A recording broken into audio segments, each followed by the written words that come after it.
இந்த ஜெய்பையன் மதியம் சாப்பிட்டதுலேருந்து மூஞ்சி தூக்கி வச்சுட்டு இருக்கான். ஏன்டான்னு கேட்டால் எனக்கு தெரியவே இல்லை. அதுக்கப்புறம் சொல்லி தொலைடா ஏன்டா மூஞ்சி தூக்கி வச்சுருக்கேன்னா நீ என்னை ஏமாற்றிட்டேன்னு. நான் என்னடா உன்னை ஏமாத்துறேன்னா, ஆமாம் இன்றைக்கி ஆடி போயிருக்கு, எல்லோரும் வீட்டும் நான்வெஜ் செய்கிறாங்க, நீ என்னை போய் சொல்லி ஏமாற்றிட்டேன்டா. அட பாவி, இதெல்லாம் ஒரு குத்தமானு சொல்லிட்டு நானே மூக்கில் கட்டி வந்துட்டு மூச்சு விடாமல் சுற்றின்னு இருக்கேன்.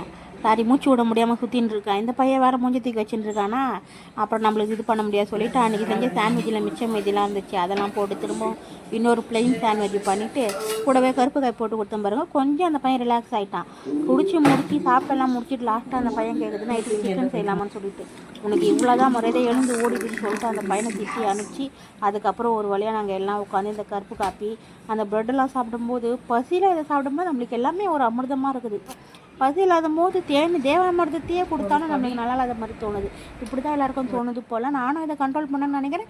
என்னால் முடிய மாட்டேங்குது. இந்த பசங்க காக்க வச்சு நானும் சாப்பிட்டு நல்லா பண்ணி குட்டி மாரி இப்போ எடுத்துகிட்டு போனது தான் மிச்சம். Bye tears.